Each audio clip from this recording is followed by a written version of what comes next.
everyone, Jeff Lee here, taking a look today at the brand new Canon C200. I am joined, of course, by Jesse Mineo from Canon, who was nice enough to lend us his presence, his time, and his expertise, talking about this brand new camera. Now, Jesse, obviously, 200 indicates, of course, it fits in between the C100 Mark II and the C300 Mark II. Exactly. Now, right off the bat, we notice the form factor hasn't really changed, which, in my opinion, is kind of a good thing. Yeah. So Canon is sticking really to their sort of tried and true butter. Right. This workflow, this form factor ergonomics. Right. So I would definitely say it's an evolution of the form factor, and the way that we've placed certain ways that you interact with the camera has definitely changed and evolved. But the heritage of this camera in Cinema EOS is pretty obvious. Yeah. Yeah, absolutely. Now, you can't have a new camera without some new features, obviously. Right. So you've rolled out a couple new things. Right away, we noticed a little 4K badge on the side. That does mean, of course, internally it can record 4K. Right. Can you go a little bit into sort of the codec options or what else it can do? Sure. So we have 2 SD card slots and 1 CFast card slot. So starting with the SD card slots, you're getting a 420 8-bit 4K recording up to 60p. You're also getting HD up to 120 frames per second, and that's all to your SD cards. Right. And you could do, because it's 2 slots, you could do dual or relay record. Yes, exactly. Now to your CFast card slot, this is kind of the most interesting and exciting feature probably that we can say is to that CFast 2.0 card slot, we're getting 4K RAW up to 12-bit, and that's up to 30 frames per second. And then additionally, you could do 4K 10-bit RAW up to 60 frames per second. So raw internal recording to that CFast card slot, as well as you could do a 2K proxy to the SD card slot, so you could do your offline editing and have that footage. At the same time. Obviously. Exactly, simultaneously, yeah. So what codec options? There is this new flavor of RAW, right? You mentioned it's a little bit of a lighter weight. Exactly, so it's Cinema RAW Lite. So this is a 1/3 to 1/5 the size of the traditional Canon RAW. Okay, great. But obviously maintains all of the functionality of a RAW file. So it is still, yes. And everything else. Exactly, yeah. Great. ISO, of course. Yep, it is a RAW format. Great. Now, the internal codec right now, you mentioned earlier, was an MP4-based workflow or H.264-based. So to the SD card slots, you're shooting MP4, and down the road, with a firmware update, XFAVC is to come. Okay, fantastic. Now, looking at this, of course, we noticed the screen unit is a brand new unit. Yes. This viewfinder looks very familiar to the C300 Mark II users. This screen unit, of course, articulates, but I think more interestingly, it has a touchscreen functionality built in. Exactly, and that touchscreen gives you touchscreen interfacing with dual pixel autofocus. So now you can tap focus on the screen with your EF lenses and control your focus just by touching on where you want that focus to go. Right. So you haven't really taken away from the menu system. It's still a tried and true using the joystick. Exactly. But you're adding some functionality with yes, yeah, you're still interfacing with the camera in terms of settings through your hard buttons and your joystick. But for the dual pixel autofocus, now you can use that touchscreen. And we have that customization with that dual pixel autofocus. So you have 11 stages of speed and 7 stages of sensitivity of that focusing, as well as the ability to change the box, that focus box that you're utilizing, to a narrower, more dense focus area, and then something that's a bit more wide. Okay, fantastic. So that obviously lends itself to that sort of documentary format, although a lot of times, we say autofocus is a bad word. Right. But in reality, it really isn't, because if it's a tool that helps you, utilize the tool to the advantage that you have. Right. So we've seen with our research that the use of dual pixel autofocus has only increased over time. Simple contrast-based autofocus systems that are exclusively using contrast is less adoption, I should say. But with the dual pixel autofocus using that phase difference AF across all the photo sites, the accuracy, the speed, the reliability has definitely taken a hold, particularly in nonfiction work. And adding that touchscreen functionality definitely amplifies just the whole UI and the ease of use. Right. Obviously, that requires EF lenses, so it's an EF mount only. Right. EF mount only. Okay. Correct.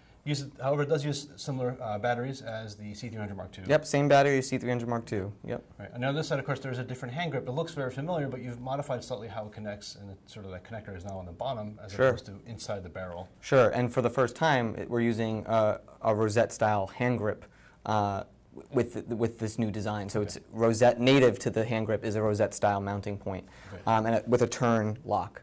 So you don't need a flathead or anything like that. You just turn it and it locks in via rosette.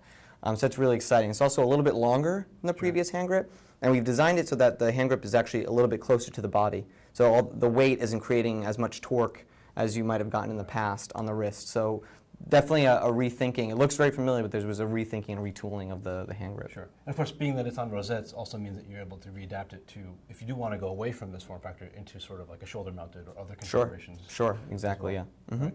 Great. You know, a lot of the functionality, of course, is sort of similar across the board, which is nice. The touchscreen I love. It's really easy to use, and the new menu system is really nice as well. Right, right. And what might be surprising to some people, because as a C200, it is not just an evolution of the C100 Mark II camera, right? It's borrowing features and creating new features as a new name in the family. It does have 4K HDMI output, as well as HD SDI output. And if that is 4K, or will that be HD? That's HD only. Okay. So the HD SDI, the BNC is HD only. The HDMI is 4K. You're getting a 422 8-bit signal wrapped in a 10-bit wrapper. Sure. Similar to our HDMI outputs in the past. You are getting a little bit less chroma subsampling, which is nice. What's really cool is over the HD SDI and over the HDMI, we're sending out a P3 curve. So you can monitor in HDR. Sure. And really, this camera is ready for an HDR workflow, HDR on set. Right. Yeah. And you notice, of course, the menu is probably a little early since this is sort of a pre-release sample, but there are some sort of LUT capabilities within the camera as well. Yes. It looks like you can sort of map which outputs get what look for on-set monitoring. Right, right. Which is really nice. Yeah. As well. Yeah, great. I mean, this is exciting, I think, because, like you said, it's an evolution. You're taking what has already worked really well, especially for nonfiction work, and just adding the features that you think are valuable. Right. And I agree, are very valuable to that industry or in other industries. Yeah, well, it's interesting because when I look at the camera, you obviously have those big features, right? The 4K RAW onboard and the 4K compressed and the higher frame rates. But it's all the little intricate things we've been talking about, the redesigned hand grip. Also, just having the XLR inputs on the body. I mean, if you think about previous Cinema EOS cameras, the monitor unit is attached to your XLR and audio control as one unit. And if you mounted it up front, that gives you kind of an A-B touch point when you're interfacing with both controls.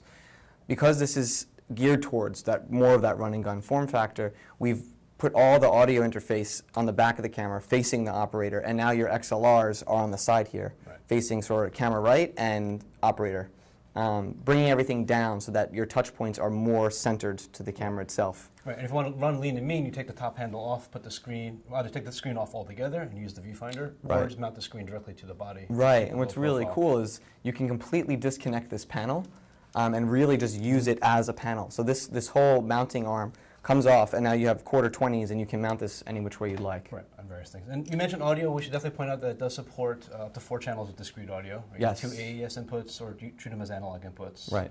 Which is also very friendly to that documentary-style crowd. Right. We still have the line input, as well as your little onboard kind of scratch track. So if you really go bare bones and you just want to have a reference track, if you're recording MOS or what have you, you have that little onboard mic as well. Of course, Ethernet for live streaming, and there's Wi-Fi built in now, so you no longer need the WTF, or WFT rather, module to do the sort of camera controls on your iPad or on your phone. Right, and you get preview as well that way, correct? Right, yeah. Like a little 1 second, or however many frames per second kind of preview. Right, yeah. You'll have some latency because of the signal, but you get a, It's Wi-Fi, so I think people understand that. Right, exactly. Remote port looks like built in, so still the sort of paint box functionality as well. With the RCV100, exactly, yeah. Great. So we're definitely seeing this as a very friendly camera for live event, house of worship, right? Because you have your HD SDI, your 4K outputs, you're able to send that signal out, and to be able to control the camera with the RCV100 gives it a lot of just ability to work off of the camera and kind of get your setup and just go. Yeah.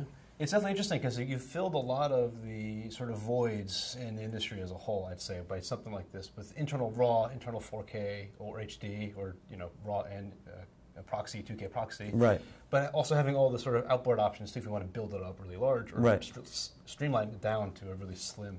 Exactly. Without, I mean, the big thing here for me too is without sacrificing anything, right? So we still have our ND filters, 2, 4, 6, 8, 10 stops, right? We're still getting the 4 audio input. We're moving to the new battery standard, so we're not getting a lesser battery life, right? We're evolving every feature of the camera and trying to hold back as little as possible. Right, that's great. So looking forward to seeing more. Obviously, again, pre-release, but we are expecting to see this for the first time in public at Cine Gear this year, but also released for shipping, I guess, in August, was it? Or yeah, around that time. That's our goal, exactly. Right. Yeah. So that's fantastic. So I love that sort of turnaround cycle, by the way. Quick announcement to delivery is awesome for the industry. Yeah, that's our goal, exactly. We want to get this into shooters' hands as quickly as possible. Right, absolutely. So yeah, looking forward to seeing more. Really appreciate you spending time with us. Sure. And also giving us this sort of first look at this camera as well. Yeah, definitely, of course. Justin Mineo and the new C200 from Canon. Jeff Lee signing off for now. We'll catch you in Cine Gear.